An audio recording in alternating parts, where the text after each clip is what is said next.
Federico Paggi es secretario de Gestión Territorial Educativa y lo convocamos para hablar de la ESI y la polémica que se ha generado a partir de la discusión de la educación sexual integral en las escuelas, algo que se tiene que ir profundizando cada vez más, sobre todo si pensamos que Argentina es un país laico. Y de ahí la polémica de la oposición de muchísimas entidades y organizaciones religiosas, no solo la Iglesia Católica, con respecto a la implementación y cómo es y qué es lo que se debe dar.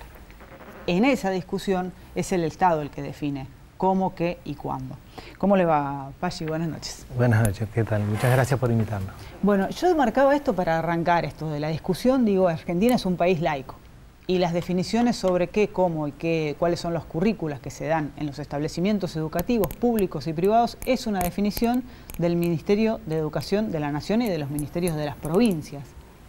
Sí, es importante lo que vos decís. La laicidad del Estado es lo que permite que cada uno pueda realizar en su fuero íntimo y en lo público también las acciones que tenga respecto a sus convicciones. Es la única forma de que todos puedan profesar y ser respetados en la forma en que profesan, incluso los que no profesan nada. Y respecto de la aplicación en las escuelas de la educación sexual integral, los estados, en particular los ministerios de educación de todas las provincias y el Ministerio de Educación de la Nación, tienen una obligación, que es la de cumplir la ley y hacer cumplir la ley, que es una ley que, si bien es una ley del 2006, o sea que ya tiene su tiempo de trayecto, y que fue aprobada con un debate previo muy rico, muy amplio. La verdad que es interesante poder acceder a esos materiales del debate, porque yo entiendo que la ley nacional es una ley muy buena y que es un buen parámetro respecto a ese debate. Luego de la ley aprobada en el 2006, hubo 2 años de trabajo del Consejo Federal de Educación, que es el consejo donde se reúnen todos los ministerios de educación, nación y todas las provincias.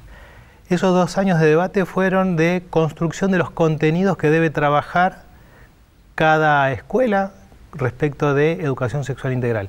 Y estos son contenidos que van desde el nivel inicial, o sea, desde 4 años, hasta todo el resto del seguimiento académico de la...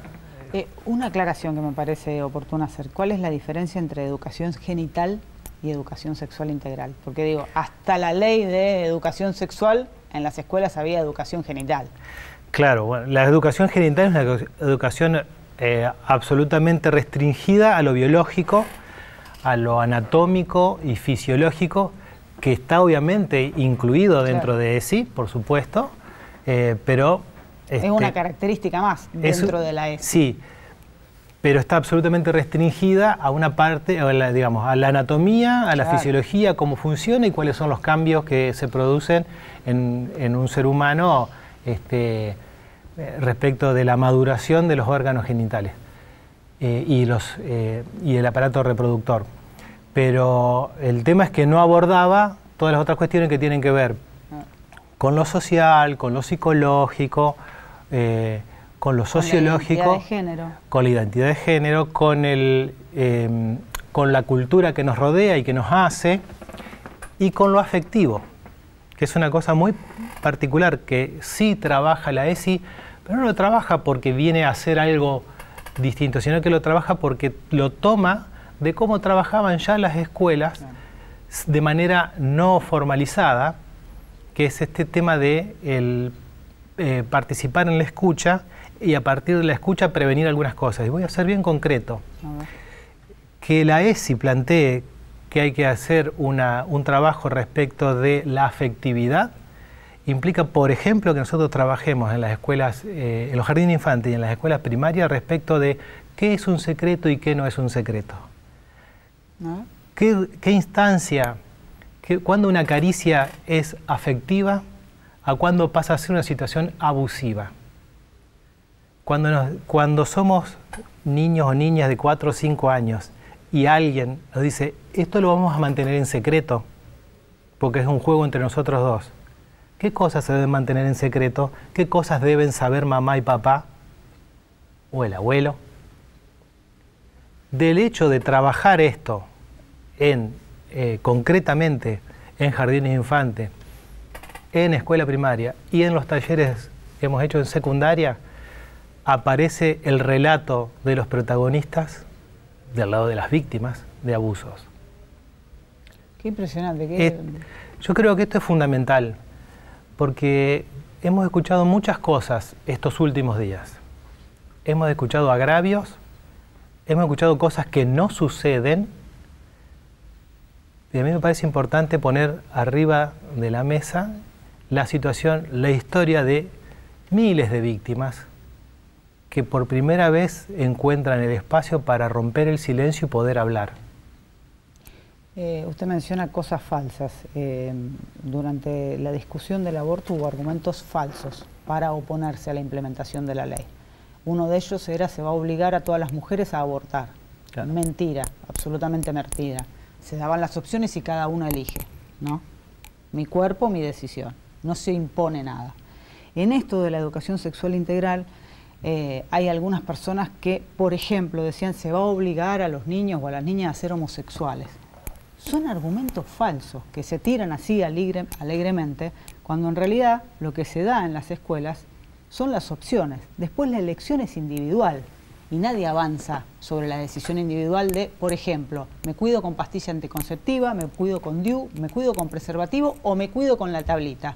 Es una elección personal. El Estado no impone la definición de la elección. El derecho de todas las personas es a tener acceso a conocimiento confiable. Entonces, cuando, por ejemplo, en el tema de los derechos reproductivos, sexuales y reproductivos, en una escuela se trabajan los distintos métodos legales de prevención de un embarazo, es eso, es dar información confiable, verídica, o sea, científicamente corroborable, y después cada cual, con esa información correcta, toma la mejor decisión conforme a sus valores, a sus intenciones y a lo que percibe de la vida. Creo que esta es la diferencia fundamental. El rol de la escuela es siempre permitir el acceso a todo el mundo, no es solamente de la escuela, pero fundamental de la escuela, a la información confiable, validada, fidedigna, científicamente respaldada, en este y en otros órdenes, para tomar las mejores decisiones. Después, cada uno decide cómo va a funcionar, qué es lo que va a hacer. Y esto va tanto para tomar una decisión de cuidarse o no frente a una relación sexual, como también a decisiones bastante más importantes, como por ejemplo a qué persona voy a elegir para que sea gobernante. Es llevar toda la información posible, por supuesto que tiene que ver con el nivel de maduración, porque no es lo mismo lo que uno va a trabajar en un jardín de infantes respecto de la información, por ejemplo, de la anatomía, los cambios de la anatomía de una embarazada, que es cosa que trabajamos en los jardines de infantes, para entender los sucesos, a cómo lo va a trabajar en una escuela secundaria, donde tiene alumnos y alumnas de entre 13 y 18 años. Pero lo importante es que la información, el conocimiento que uno está llevando adelante, sea respaldado, validado y que tenga un fundamento científico. Tanto es más fácil llevarlo al plano de lo biológico. ¿Por qué? Porque en nuestra edad venimos de una formación de ese estilo, que tiene que ver con las características de lo que es más concreto. Ahora, hay otra parte de la información que también tenemos que nosotros llevar adelante. La construcción, las construcciones socialmente representadas que lleva adelante una cultura, también es un tema de un trabajo. Por esto el tema de que la perspectiva de género, que es una forma, un abordaje teórico, un andamiaje teórico, que es el que tiene la Organización Mundial de la Salud, por ejemplo, organismo dependiente de las Naciones Unidas, por el cual trabaja para la salud de toda la población mundial, toma la perspectiva de género para poder plantear qué cosas son saludables y qué cosas no son saludables y cuáles son los cuidados que hay que tener para tener salud. Y por ahí llegamos tarde con algunas cosas de la implementación, porque digo, la realidad nos pasó por arriba. Ya hay una realidad diferente en cómo relacionarse, distintos tipos de familia, no la familia ya tradicional. Hay familias de homosexuales, familias de heterosexuales, hay distintas cosas en la realidad que ya están, son un hecho. Y la implementación de la ley de educación sexual llega después. Ahora. Sí, habitualmente a la escuela los conocimientos llegan después, porque primero hay que construirlos, claro, hay que validarlos y después llegan a la escuela. La regla de 3 simple también llegó a la escuela después de haber sido construida. La explicación de cómo los genes se dividen, se duplican, llega después. Siempre la escuela, algunos temas llegan después, claro, por el hecho de que son construcciones. Lo importante es tomarlo y empezar a... Sí. El otro tema es también que la realidad es que los distintos tipos de familias, que es un tema que se aborda en las escuelas, también tiene que ver con que hay niños y niñas que viven con abuelos o con tías, no viven con papá y mamá.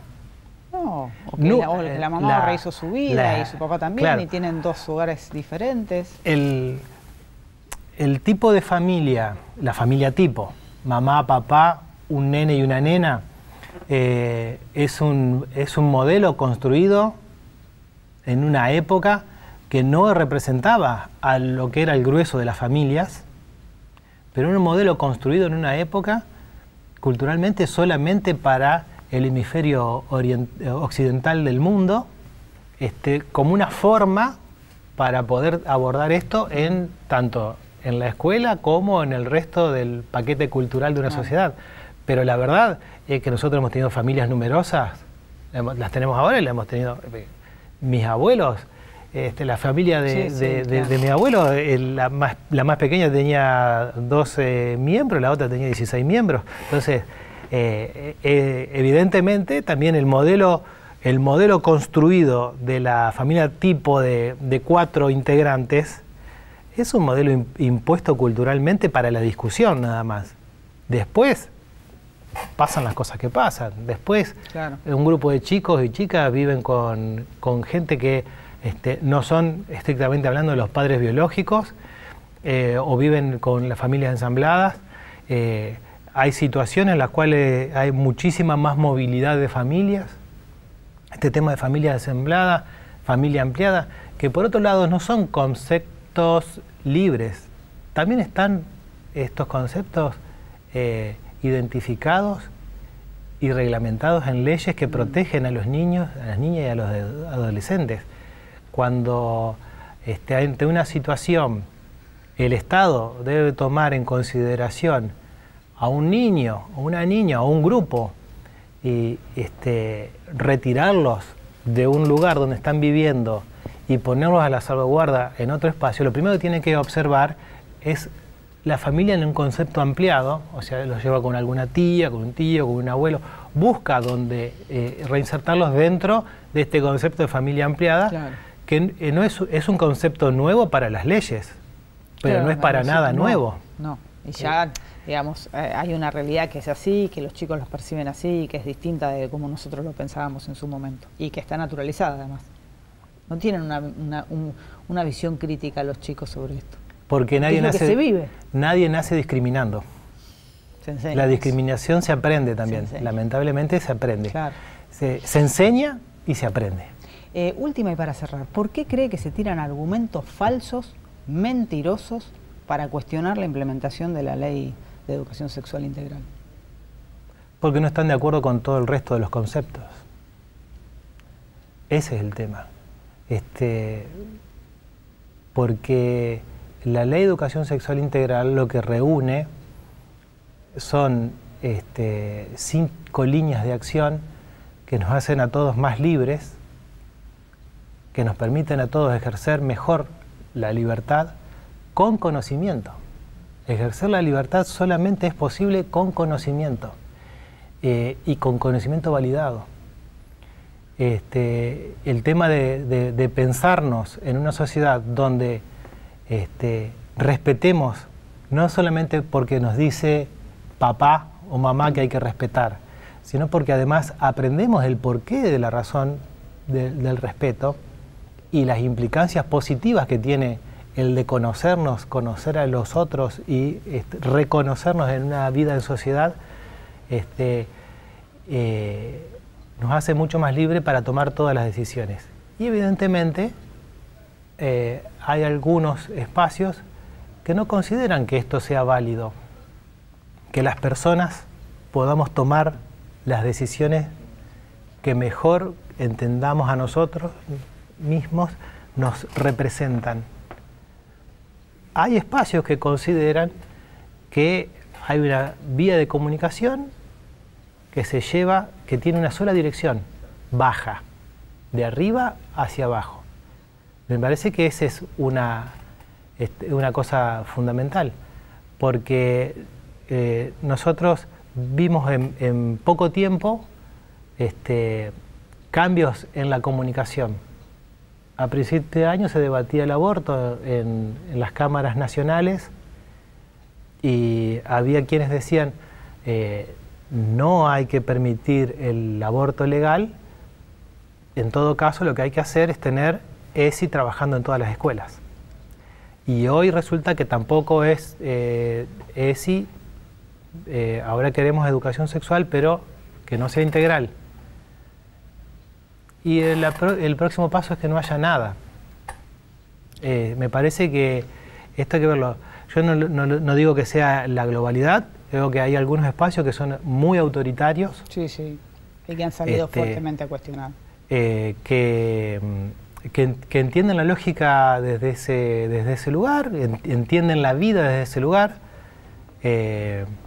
Creo que, como decíamos desde hace mucho tiempo, el conocimiento nos hace libre y es con conocimiento, bueno, el tema es que con conocimiento hay conocimientos que van cambiando, se van reformulando y eso a veces hace que nuestras convicciones tengan que o cambiarse o reacomodarse en base a los nuevos conocimientos.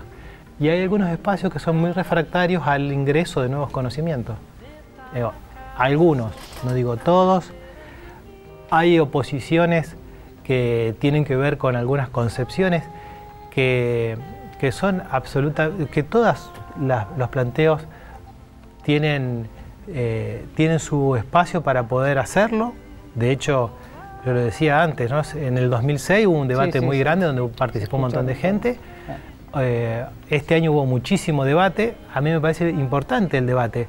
Lo único que uno espera es que el debate sea válido. Sincero y válido. Yo quería decir solamente una cosa. Sí. Nosotros no vamos a empezar a aplicar ESI. No. Nosotros estamos aplicando ESI. Y en esa aplicación es donde se demuestra más claramente todas estas falsedades. Porque no pasa nada de las cosas que se dicen que van a suceder. No pasa nada de eso. Muchísimas gracias por venir. No, de nada. No se vaya, volvemos enseguida.